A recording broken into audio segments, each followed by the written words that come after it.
Bonjour à tous.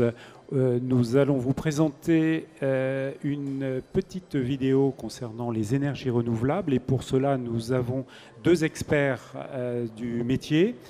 Christine Delamarre sur ma gauche, directrice générale d'Unifergie, et sur ma droite David Klaus, responsable de la SEM Énergive. Nous allons aborder plusieurs sujets donc, sur les énergies renouvelables. J'aurai une première question à vous poser à l'un et à l'autre. Quelle est la thématique, enfin la dynamique plutôt de marché de ce marché des énergies renouvelables? Monsieur Klaus, peut-être au niveau local, si vous voulez bien nous répondre.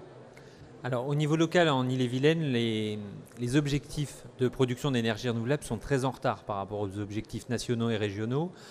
Pour vous donner un chiffre, l'Ille-et-Vilaine, c'est 7% des besoins électriques qui sont couverts par la production locale et on doit atteindre les 32% en 2030. Donc, autant dire que l'enjeu et la massification des énergies renouvelables sont un enjeu qui sera difficile à répondre, mais sur lequel on est tous mobilisés pour y arriver dans les années à venir.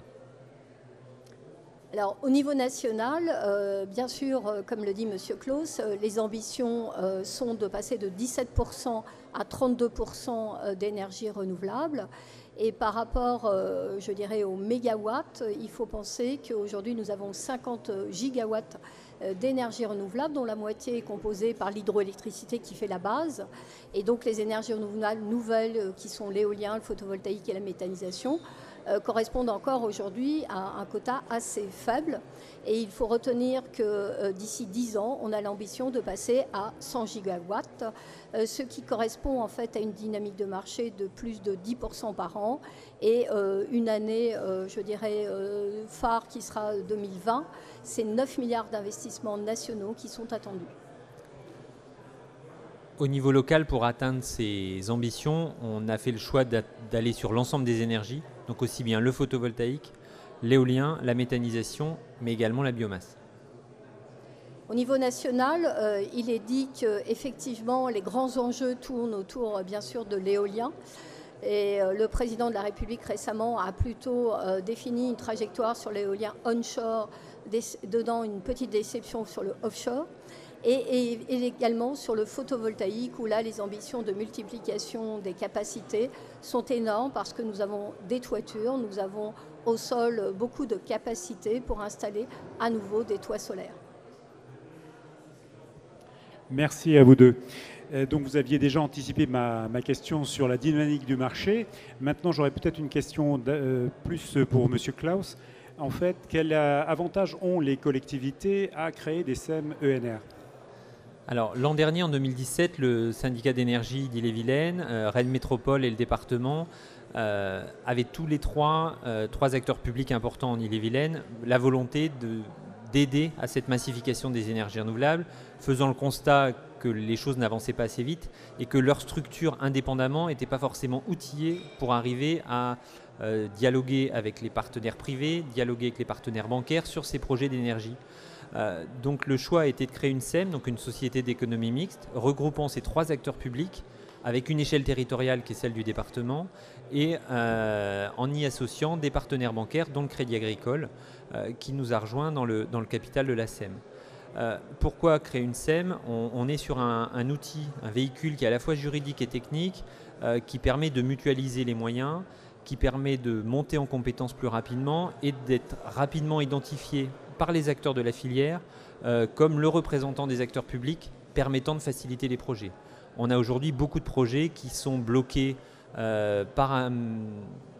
au niveau local parce que l'acceptation n'est pas suffisante et que dans le passé, en tout cas on considère qu'on n'a pas suffisamment travaillé avec les habitants avant de leur proposer des parcs éoliens ou des centrales solaires et que ce phénomène de rejet, aujourd'hui, pour arriver à le dépasser, il faut que les collectivités s'impliquent plus et ne soient plus seulement en accompagnement d'initiatives privées, mais s'investissent, y compris sur les capitaux et sur les compétences, en s'appuyant sur les acteurs bancaires pour monter les financements, bien sûr, et que ce sera un gage de réussite. Et là, le statut SEM permet ce montage plus souple de partenariat entre le public et le privé que ne le ferait un investissement direct d'une collectivité locale. Merci beaucoup, Madame Delamarre. Une question pour vous. Pour quelle raison le groupe Crédit Agricole devient actionnaire de SEM? Eh bien pour nous, Groupe Crédit Agricole, nous avons créé en juin dernier une filière dite énergie pour accompagner tous nos clients dans la transition énergétique, que ce soit de l'efficacité énergétique, puisque la transition a un gros enjeu, notamment dans la rénovation bâtimentaire, mais également dans les énergies renouvelables. Et accompagner tous nos clients signifie que nous accompagnons les collectivités et leurs satellites, les entreprises privées, et également le secteur de l'agriculture. Donc pour nous, il est important que le soutien que le Crédit Agricole peut apporter sur les territoires aille bien sûr au bénéfice des collectivités locales. Et nous connaissons la réussite d'un certain nombre de projets de collectivités locales et leur capacité à impacter le territoire. Merci beaucoup. Est-ce que vous auriez des exemples à nous donner de l'expertise du groupe Crédit Agricole sur le territoire français, Madame Delamarre? Alors, le Crédit Agricole, globalement, a financé plus de 5 gigawatts, c'est-à-dire qu'il correspond à peu près à plus de 2 millions d'habitants, je dirais, chauffés, éclairés avec des énergies renouvelables. Donc, on est un des acteurs majeurs de ce secteur en France. Et pour illustrer peut-être autour des collectivités locales, je pense que dans leur rôle, elles ont un rôle bien sûr d'incitation. Elles ont un rôle d'acceptation puisque dans les collectivités, il y a toutes les autorisations administratives qui sont délivrées par les préfets et les permis de construire par les maires. Mais également, elles peuvent être acteurs d'infrastructures publiques. Je pense notamment à des réseaux de chaleur à la biomasse ou effectivement se trouver sur un terrain qui soit proche du privé en développant des structures de type SEM ou EPL autour en fait de la production d'électricité. Et peut-être, Monsieur Claus, vous pourrez nous rappeler qu'à l'origine, on était quand même dans des syndicats qui avaient aussi, dans l'électrification rurale des territoires, un rôle majeur. Donc effectivement, les collectivités sont, pour le volet électrification, sont regroupées en sein de syndicats. Donc il y avait déjà cette culture de travail en commun sur un sujet très technique, d'assurer la distribution de l'énergie jusqu'à chaque consommateur. Aujourd'hui, le paradigme change parce que le réseau de distribution qui a été conçu pour faire de la distribution doit aussi être en capacité d'accueillir les nouvelles sources d'énergie renouvelables et son fonctionnement est complètement réinterrogé. Donc c'est vrai qu'en tant que, là pour le coup, en tant que syndicat de distribution d'énergie, c'est des éléments qu'on a commencé à intégrer dans les investissements sur le réseau électrique et c'est un peu ça aussi qui a conduit les syndicats, comme celui d'Ille-et-Vilaine, à créer des SEM pour investir et aller plus avant dans les projets d'énergie renouvelable.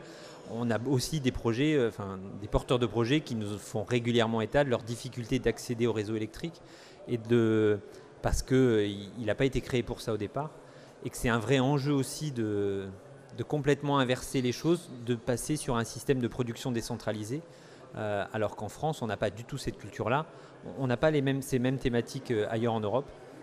Donc on échange aussi entre collectivités au niveau européen parce que les modèles énergétiques sont différents et ça permet d'avancer plus vite dans la réalisation des projets. Merci bien.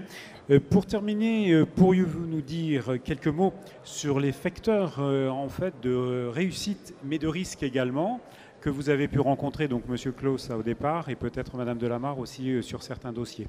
Monsieur Claus. Donc sur la SEM Énergie, on est sur une création récente. La SEM a été créée officiellement en septembre de cette année. On a commencé par du benchmarking de façon importante auprès de SEM équivalentes en France qui étaient plus en avance que nous ou de SEM qui n'ont pas réussi à décoller parce qu'on a aussi des structures publiques qui ont finalement sorti très peu de projets en quelques années. Les facteurs clés qu'on a retenus pour avancer vite, c'est d'essayer de monter en compétences rapidement en nouant des partenariats avec des partenaires privés qui étaient déjà avancés sur des projets. Donc on rentre aujourd'hui, la SEM, bien que née en septembre, est déjà actionnaire d'un projet opérationnel qui avait été initié par des partenaires sur le terrain auparavant, où on rentre au capital de ces sociétés. L'idée, c'est de monter en compétences sur les sujets que sont notamment la méthanisation et l'éolien, et de pouvoir ensuite, en deuxième temps, développer nos propres projets, tout en continuant à ancrer des projets externes dans le territoire.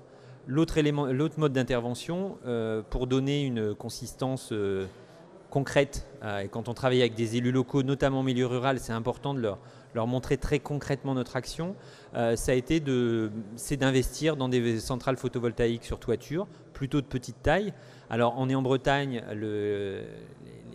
les règles nationales de rachat d'électricité font que c'est difficile de sortir du photovoltaïque en Bretagne.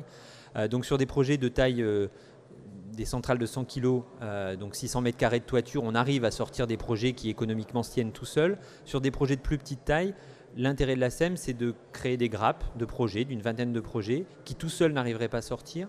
Mais du fait de notre réseau d'ancrage territorial, on arrive à les conduire en commun et d'arriver à sortir ces 20 projets qui individuellement ne seraient pas sortis, comme si c'était un projet de taille importante. Et là, on joue notre double rôle de massification des ENR, d'accompagnement du milieu rural dans sa conversion vers la production d'énergie et d'appui technique et financier sur ce type de projet. Alors, les facteurs, je dirais aujourd'hui, dans un marché qui est à la fois très compétitif, puisqu'on parle aujourd'hui beaucoup d'appels d'offres, il faut savoir effectivement trouver la rentabilité de son projet. Et donc, je dirais que le premier critère pour moi, c'est avoir un acteur qui ait une bonne connaissance technique des sujets. Et donc, quand on est rattaché à un syndicat d'électrification, cette compétence technique, on l'a de base. Ensuite, il faut avoir des équipes opérationnelles qui développent des projets. Et ça, effectivement, la bonne connaissance du territoire permet d'accélérer.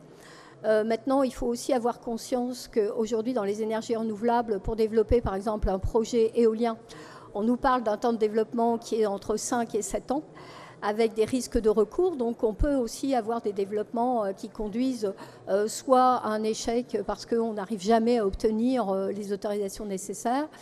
Donc, on engage des capitaux et il n'y a pas toujours à la clé un retour. Je pense que le bon mode aujourd'hui, parce que le marché a quand même développé une certaine maturité, c'est de marier l'expertise, la capacité aussi financière, puisque quand on est une collectivité, quand on a des partenaires, on est capable aussi d'amener des fonds propres. Ces projets-là nécessitent quand même un investissement. En moyenne, pour faire 1 mégawatt, il faut à peu près 1,5 million d'euros d'investissement à la clé. Donc c'est extrêmement capitalistique. Et donc ça veut dire que derrière les modèles économiques, ils doivent bien sûr trouver sur une durée très longue cet équilibre et cette stabilité. Et au départ, il faut que les investisseurs aient les moyens d'apporter les fonds propres.